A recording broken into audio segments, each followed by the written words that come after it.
वालेकुम। आज हम डिस्कस करेंगे बायोमॉलिक्यूल्स के बारे में। तो प्रीवियस टॉपिक में हम कार्बोहाइड्रेट्स के बारे में पढ़ चुके हैं। तो आज हमारे पास जो टॉपिक है कार्बोहाइड्रेट्स से रिलेटेड वो है ओलिगोसैकराइड। कार्बोहाइड्रेट की क्लासिफिकेशन में हम पढ़ चुके हैं कि जी जो कार्बोहाइड्रेट्स हैं they are classified into monosaccharides, oligosaccharides and polysaccharides. So today in this lecture we will discuss the oligosaccharides.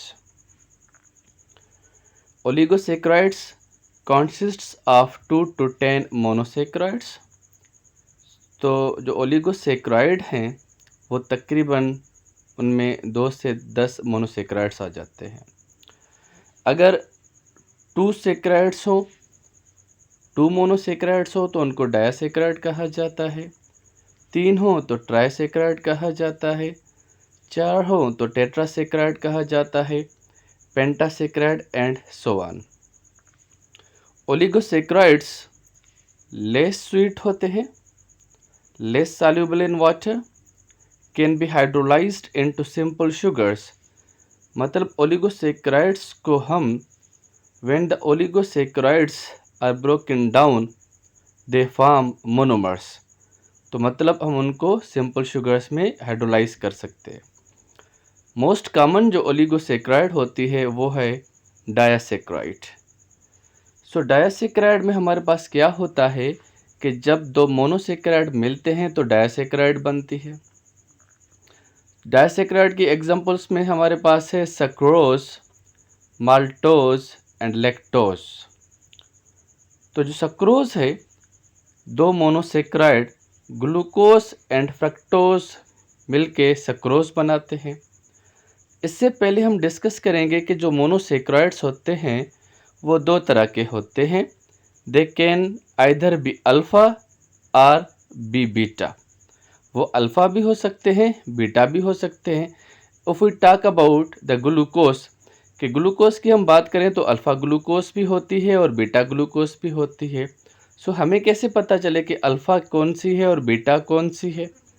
तो हम देखेंगे कि जो C1 कार्बन 1 है उसके साथ जो OH ग्रुप है उसकी पोजीशन को। If the position of OH group at carbon 1 is below plane of ring, तो हम इसको क्या कहेंगे? अल्फ़ा। कि अगर पोजीशन प्लेन ऑफ रिंग के बिलो है तो इसको अल्फ़ा कहेंगे। और अगर जो पोजीशन है OH ग्रुप की फर्स्ट कार्बन पे वो above the plane of ring है तो इसको हम बीटा कहेंगे। ठीक है जी। तो इसी तरह जितने भी मोनोसैकराइड्स हैं उनकी अल्फ़ा फॉर्म भी होती है और बीटा फॉर्म भी होती है। तो सक्रोज की अगर हम बात करें तो सक्रोज में alpha glucose and beta fructose आपस में बॉन्ड बनाते हैं। अल्फ़ा ये देखें OH डाउनवर्ड है, बीटा ये देखें OH जो है वो अपवर्ड है। जो कार्बोनिल इनका ग्रुप है, ठीक है, कार्बोनिल ग्रुप का जो कार्बन है उसको हम देखते हैं। तो ग्लूकोज का जो कार्बोनिल ग्रुप का कार्बन है वो C1 है और जो फ्रक्टोज का कार्बोनिल ग्रुप का कार्बन होता है वो C2 होता है। ठीक है, तो इसलिए यहाँ पे इनकी पोजीशन अप एंड डाउन है। तो ये दोनों मिलके क्या बनाते हैं? सक्रोज बनाते हैं। और वाटर का मॉलिक्यूल जो है रिलीज होता है कि एक मोनोमर से OH और एक मोनोमर से जो H, तो ये दोनों वाटर का रिलीज होते हैं तो वाटर का जो मॉलिक्यूल है वो बनता है। अच्छा जी, इनमें जो बॉन्ड होता है वो कौन सा बॉन्ड होता है? तो इनमें बॉन्ड होता है अल्फ़ा 1,2 ग्लाइकोसाइडिक बॉन्ड, कि ग्लूकोज का कार्बन 1 बॉन्ड बनाता है फ्रक्टोज के कार्बन 2 से, तो 1 2। ठीक है जी, ग्लाइकोसाइडिक लिंकेज या ग्लाइकोसाइडिक बॉन्ड भी कहा जाता है। सेकंड हमारे पास जो डायसैकराइड है वो माल्टोज है। अल्फ़ा ग्लूकोज और अल्फ़ा ग्लूकोज आपस में मिलके माल्टोज बनाते हैं। ये देखिए OH C1 कार्बन पे, कार्बोनिल फंक्शनल का जो OH है वो डाउनवर्ड है। ठीक है, इसलिए हम इनको अल्फ़ा ग्लूकोज कहेंगे। ये मिलके माल्टोज बनाते हैं। इनमें जो बॉन्ड बनता है वो 1,4 ग्लाइकोसाइडिक बॉन्ड बनता है कि ग्लूकोज का एक ग्लूकोज के कार्बन 1 बॉन्ड बनाता है दूसरे ग्लूकोज के कार्बन 4 के साथ, तो 1,4 ग्लाइकोसाइडिक बॉन्ड बनेगा, वाटर का मॉलिक्यूल रिलीज होता है। थर्ड हमारे पास जो डायसैकराइड है वो है लैक्टोज। लेक्टोज में बीटा गैलेक्टोज और बीटा ग्लूकोज मिलते हैं आपस में। बीटा क्यों? क्योंकि कार्बोनिल ग्रुप का जो कार्बन है देखिए 1 OH अबो की तरफ है, above the plane of ring, और इसमें भी देखिए above the plane of ring है।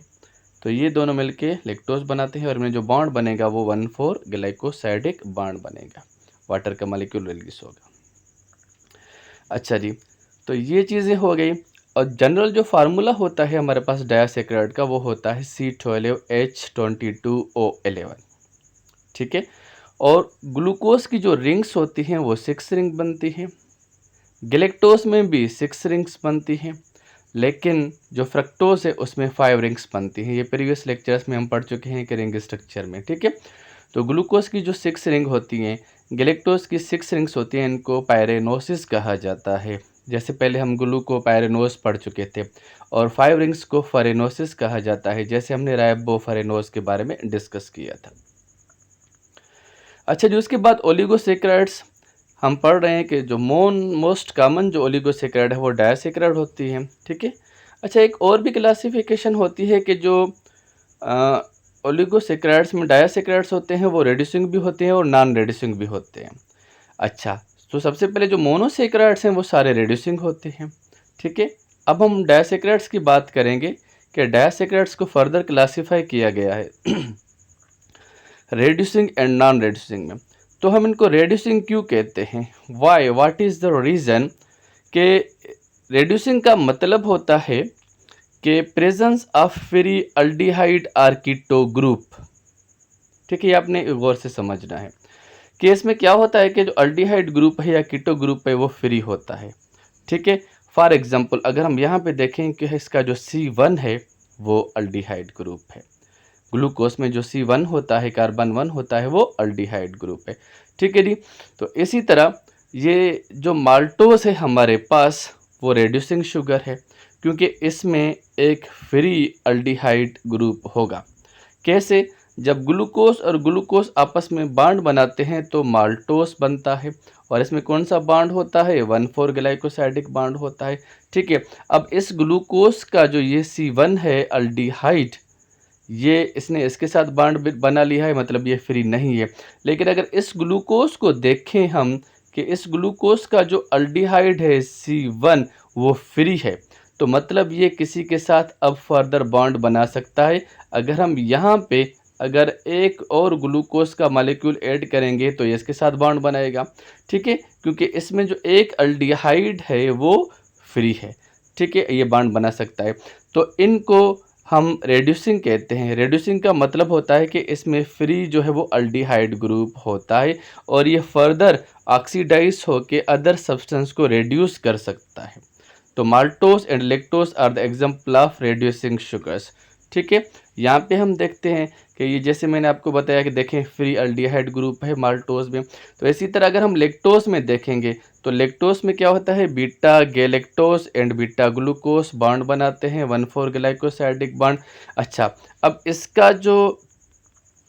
इसका जो अल्डिहाइड ग्रुप का कार्बन है उसने तो बॉन्ड बना लिया, लेकिन हमारे पास इसका जो अल्डिहाइड ग्रुप का कार्बन है वो फ्री है, तो ये बॉन्ड बना सकता है किसी और के साथ, ठीक है। तो due to presence of free aldehyde या कीटो ग्रुप, इन दोनों में जो अल्डिहाइड ग्रुप है वो फ्री होता है, ये आगे ऑक्सीडाइज होकर अदर सब्सटेंसेस को रिड्यूस कर सकते हैं। That is the reason we call them reducing sugars. So maltose and lactose are the example of reducing sugars. दूसरी जो क्लासिफिकेशन होती है वो होती है non reducing sugars. Non reducing sugar में क्या होता है? सिंपल कि फ्री अल्डिहाइड या कीटो ग्रुप नहीं होता। कैसे? जो नॉन रेड्यूसिंग शुगर है वो हमारे पास सक्रोज है। सक्रोज कैसे बनती है? Alpha glucose and beta fructose आपस में मिलकर सक्रोज बनाते हैं। तो अगर हम देखेंगे तो यहाँ पे क्या होता है कि ग्लूकोज का जो अल्डिहाइड ग्रुप है वो बॉन्ड बनाता है फ्रक्टोज के कीटो ग्रुप के साथ, ठीक है। तो अब इसका अल्डिहाइड ग्रुप भी फ्री नहीं, इसका कीटो ग्रुप भी फ्री नहीं, तो इसलिए एब्सेंस ऑफ फ्री अल्डिहाइड और कीटोन ग्रुप कि एब्सेंस मतलब कोई अल्डिहाइड ग्रुप या कीटो ग्रुप फ्री नहीं होता, तो इसलिए ये किसी और सब्सटेंस को ऑक्सीडाइज नहीं, ये खुद ऑक्सीडाइज नहीं होते और दूसरे जो सब्सटेंसेस हैं उनको रिड्यूस नहीं कर सकते। अगर हम सक्रोज की बात करें कि सक्रोज में जो अल्डिहाइड ग्रुप है और जो कीटो ग्रुप है 1,2 ग्लाइकोसाइडिक बॉन्ड बनता है कि ग्लूकोज का कार्बन 1 अल्डिहाइड ग्रुप का कार्बन 1 बॉन्ड बनाता है फ्रक्टोज के कीटोन ग्रुप कार्बन 2 के साथ। ठीक है, तो 1,2 ग्लाइकोसाइडिक बॉन्ड बनता है। अब इनमें कोई भी अल्डिहाइड या कीटो ग्रुप फ्री नहीं है। इसका जो अल्डिहाइड ग्रुप है C1 वो भी बाउंडेड है और इसका जो कीटो ग्रुप है C2 वो भी बाउंड है, तो इनमें कोई भी फ्री नहीं। अब ये फर्दर किसी के साथ बॉन्ड नहीं बना सकते, इसलिए इनको नॉन रिड्यूसिंग शुगर कहा जाता है। नॉन रिड्यूसिंग शुगर प्लांट्स की जब हम बात करें तो प्लांट्स में क्या होता है कि प्लांट्स में जो कार्बोहाइड्रेट बनती है वो लीव्स में बनती है। Leaves are the kitchen of plant. Leave make carbohydrate by the process of photosynthesis. ठीक है जी, फोटोसिंथेसिस की मदद से जो लीव्स हैं वो कार्बोहाइड्रेट बनाते हैं। अच्छा, फिर जो लीव का जो सोर्स है वो प्लांट के जो सेल्स हैं उनको सोर्स सेल कहा जाता है। यहाँ पे जब कार्बोहाइड्रेट बनती है तो लीव्स क्या करते हैं, कार्बोहाइड्रेट को भेज देते हैं, सेंड कर देते हैं कहाँ पे, स्टोरिंग टिश्यूज़ पे। ठीक है, जैसे रूट के जो टिश्यूज़ हैं वो स्टोरिंग टिश्यूज़ कहा जाता है, वहाँ पे भेज देते हैं ताकि वहाँ पे वो स्टोर हो। तो लीव्स में जब कार्बोहाइड्रेट बनती है तो लीव्स को हम सोर्स सेल्स कहते हैं। ठीक है, जब इनमें कार्बोहाइड्रेट बनती है तो ये क्या करते हैं, कार्बोहाइड्रेट को भेज देते हैं कहाँ पे, रूट के पास। तो लीव्स को सोर्स सेल कहा जाता है और रूट के सेल्स को सिंक सेल्स कहा जाता है। यहाँ पे कार्बोहाइड्रेट बनने के बाद इसको फिर जाइलम के ज़रिए भेजा जाता है कहाँ, रूट के पास, ताकि वहाँ पे स्टोर हो। अब यहाँ पे जो बात समझने की वो ये है कि जो लीव्स हैं कार्बोहाइड्रेट को कौन सी फॉर्म में भेजते हैं, रूट के पास। तो लीव्स जो हैं जब कार्बोहाइड्रेट को भेजते हैं रूट के पास स्टोर होने के लिए तो उसको वो भेजते हैं सक्रोज की फॉर्म में। ठीक है, लीव सेल से सक्रोज जाती है कहाँ पे, फिलोएम में। फिलोएम में जाने के बाद ये मूव करती है फिलोएम से सीधा यहाँ पे आती है सिंक सेल्स रूट के पास और यहाँ पे स्टोर होती है। अब ये सक्रोज की फॉर्म में क्यों भेजते हैं, क्योंकि सक्रोज के बारे में हमने पढ़ा कि सक्रोज जो है वो नॉन रेड्यूसिंग शुगर है। ठीक है जी, तो इसलिए नॉन रेड्यूसिंग शुगर है, ट्रांसपोर्ट शुगर भी कहा जाता है। अब ये कहीं पे भी मूव होने के वक्त, ट्रांसपोर्टेशन के वक्त किसी के साथ ये बॉन्ड नहीं बनाएगी, किसी के साथ ये रिएक्ट नहीं बनाएगी, क्योंकि रिएक्शन नहीं करेगी, क्योंकि इसके जो कार्बोनिल ग्रुप होते हैं वो दोनों जो है वो बाउंड होते हैं, कोई भी फ्री नहीं होता।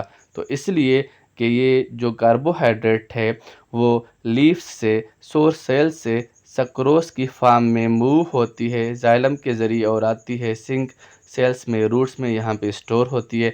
और ये मूवमेंट के दौरान, ट्रांसपोर्ट के दौरान यहाँ किसी के साथ भी बॉन्ड नहीं बनाएगी, क्योंकि ये नॉन रेड्यूसिंग शुगर है। उसके बाद जी हमारे पास है स्टेरियो आइसोमर्स। अब स्टेरियो आइसोमर्स क्या होता है कि सबसे पहले हम आइसोमर्स की बात करेंगे। आइसोमर्स दो तरह के होते हैं, एक होते हैं स्टेरियो आइसोमर्स, एक होते हैं कॉन्स्टिट्यूशनल आइसोमर्स। तो पहले भी हम पढ़ चुके हैं कि आइसोमर्स ऐसे मॉलिक्यूल्स होते हैं जिनका जो मॉलिक्यूलर फार्मूला हो वो सेम हो एंड जो अरेंजमेंट है वो डिफरेंट हो। ठीक है, तो इसी तरह यहाँ पे अगर हम डिस्कस करेंगे मज़ीद आइसोमर्स के बारे में कि आइसोमर्स दो तरह के होते हैं, stereo isomers and constitutional isomers.